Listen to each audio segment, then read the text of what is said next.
mga katits, magandang araw po sa ating lahat, lalo po sa lahat ng nanonood sa ating YouTube channel.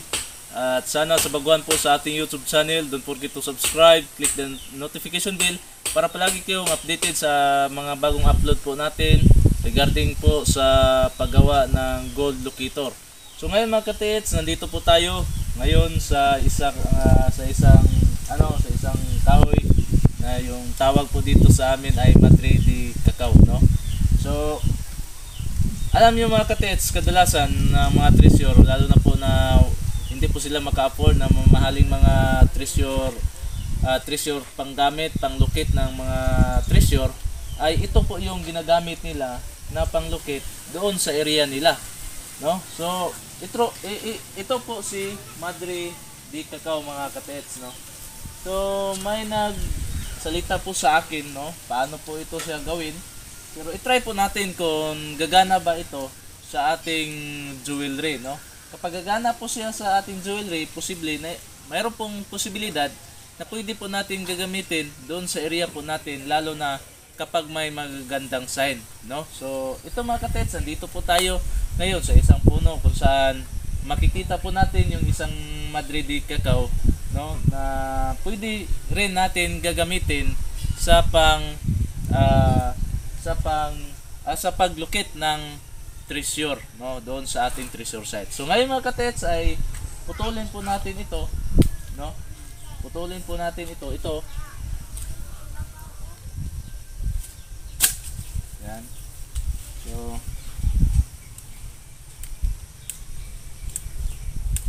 kasi mga katets, mayroon po kaming kasama sa simbahan na yung ginagamit po nilang panglukit, pang treasure, no, pang mina nila ay itong Madre de Cacao at saka yung kamunting kahoy, no? Ano bang Tagalog sa kamunting kahoy? So ito muna yung ipapakita ko para yung ating mga katiits na nandoon sa sa bukid, no, sa bundok na nanood sa atin, pwede rin nila ito gamitin kapag sila ay nag-operasyon doon o dyan sa area nila. So ito mga katits, no, so ito lang yung ating kunin. So tingnan po natin kung accurate ba ito o hindi, no? So ngayon tapos na po tayo sa pagkuha ng ng Madre de Cacao. So punta po tayo doon sa shop po natin. Ano yung sabi mo bro na naka-hits raw mo bro? Ano po yun sa ating mga followers dito sa ating YouTube?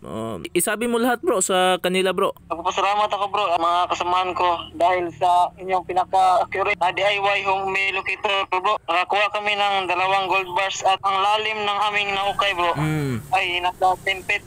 Bali bro, yung 2 gold bars bro, yun po yung isinend mo sa akin sa messenger account mo. Yun po? Oo bro. Sige bro. Sige bro. Tapos bro, 10 feet bro, yung lalim niya bro, 10 feet po. Oo bro. Pagka abot ng 10 feet bro, at doon namin nakuha ang gold bars. 2 gold bars. Bali bro, yung yung isinend mo na na gold bars na 2, bali may mga itim-itim pa bro. Ano yun bro? Nakabalot ba ng alkitrat? Opo bro. Tinanggalan naman bro. So bro, dahil po sa 2 gold bars yan, anong plano ng grupo nyo? Wala ba kayong wala ba mga harassment diyan sa mga grupo nyo? Wala naman bro. Wala alam sa amin bro. Kabilang ng mga grupo ko. Ganun ba? Sige bro, konting ingat lang diyan sa bro sa Davao de Oro. So kung gusto kayong bumili sa mga locator na ating ginawa, pumili lang kayo sa mga picture na nakita niyo dito sa YouTube channel natin, o mag-chat ba kayo sa Ruli Adlaon Luok, o di ba kaya tumawag kayo sa cellphone number 0926263243. So nandito na po tayo mga katets, no, sa ating shop, no, kung saan dito po natin gawin yung ating bagong na eksperimento na yung gamit po nating load ay yung yung Madre de Cacao, no? So medyo kitang mga Bisaya, no, medyo nakaila naman taan eh. So hindi ko alam kung anong tawag diyan sa sa Tagalog, no.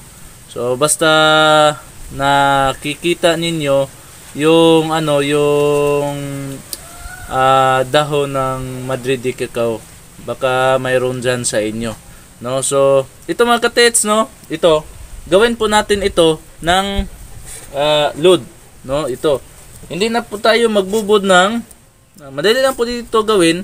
Hindi na po tayo magbubod ng magnetic wire dito, no. Ang atin lang mga katets ay magsukat lang po tayo ng 3 inches, no, dito 3 inches, no, at putulin lang po natin, no, putulin lang po natin, no. At panoorin nyo ito mga katest notes. Sana sa baguhan po sa akin channel, don't forget to subscribe, click the notification bell para palagi kayong updated sa aking mga bagong upload na video, no. So ito na mga katets, no, 3 inches na po siya, na tingnan nyo mga katets, 3 inches. So ito naman mga katets, no, ito naman ay magawa po tayo ng handle para mayroon po tayong hawakan, no. So dito lagay po natin siya dito, kailangan mapasok po siya hanggang yan. So yan na, tingnan po natin, no, kung accurate ba ito mga katets. Tingnan lang natin, i-try lang natin, no. Wala mo tayong mawala sa atin kapag i-try po natin ito, no. Kasi kadalasan mga katets, no, na ating mga kaibigang katreasure dyan ay kadalasan kapag maghukay po sila doon sa area nila ay yung palagi lang gagamitin ay itong itong Madre Cacao. So kailangan na magawa po tayo na mas maganda po, no. So 1 2 3 3 4 5 6 7 8 9 10. Kailangan mga katets yung gagamitin po natin na ang tawag nito magnetic wire ay number 16, ha, number 16 yung kailangan po nating gagamitin para sa locator, no, number 16, ha. Take note mga katets. So ito naman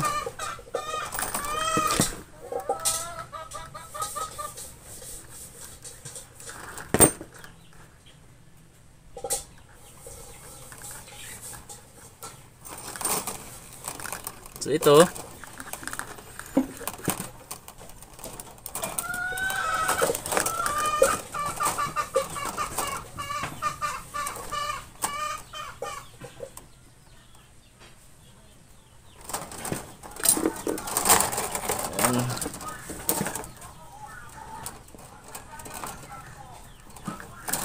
natin mga katets, no.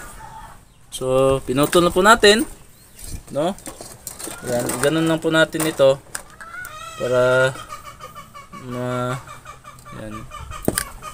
Para ito po yung ating gawin na handle, no. Ito at baliin na po natin.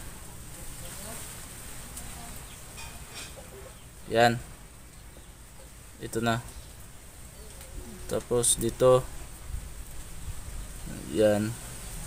So ito ay lagyan lang po natin ng electrical tape dito, ha. So tingnan niyo.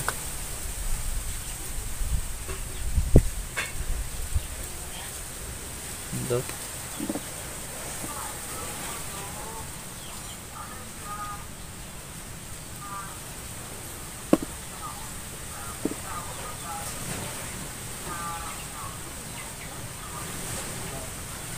tingnan po natin. Lagyan po natin ng electrical tape. Madali lang ito gawin mga katets. Bumili lang kayo ng magnetic wire number 16.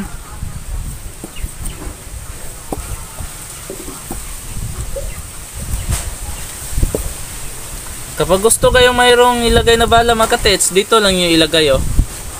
No, lagyan nyo na lang ng electrical tape.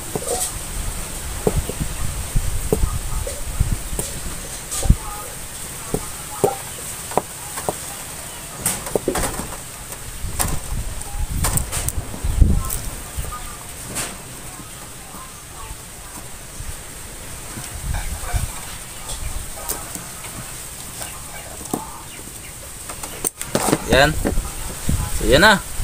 So i-try po natin kung gagana ba siya o hindi. No, i-try lang po natin siya mga katits. So kunin ko muna yung ating jewelry. So ito na, no? Ito na. So i-try po natin yung ating Madre Cacao, no? DIY homemade locator, no? Gamit ng isang kahoy yung load po natin. So wala po tayong ginagawang load dito kundi itura, no? So i-try po natin kung gagana ba siya o hindi.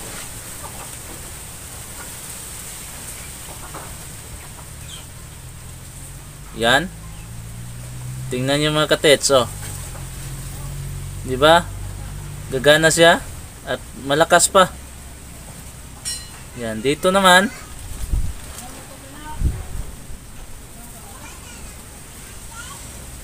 yan. At dito naman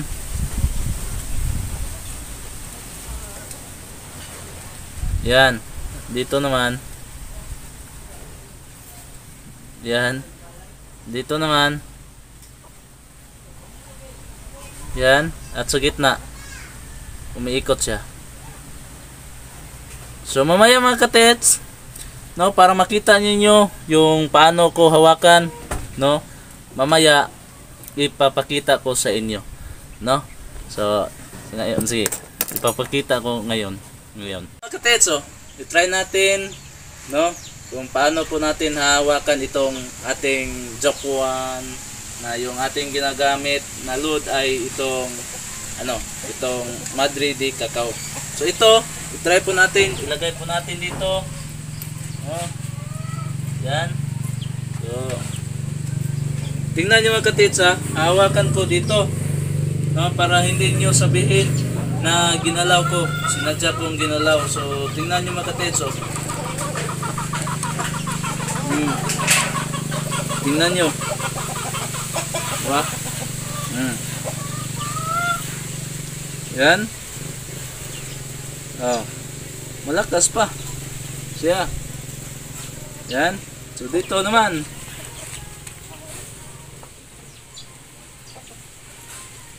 yan. Tingnan nyo mga katets. Yan, malakas na.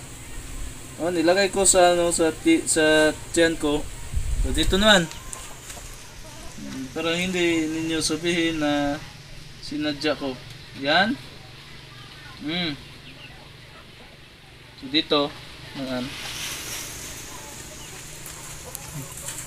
Oh. So ito, sa gitna na. Yan.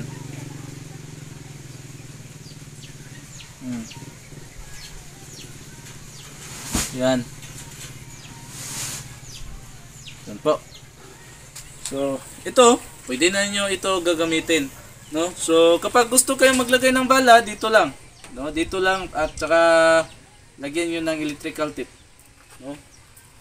So, yan lang po mga katets. Maraming salamat po sa iyong panonood. Sana sa baguhan po sa aking channel, don't forget to subscribe, click the notification bell para palagi kayong updated sa aking mga bagong upload na video. And don't forget to share sa iyong mga kaibigan mga katets, no? Para matulungan niyo ako, mas matulungan niyo ako na mapalago po yung mga yung channel po natin. Maraming salamat po ninyong tanan at congratulations sa mga katets po natin. At thank you.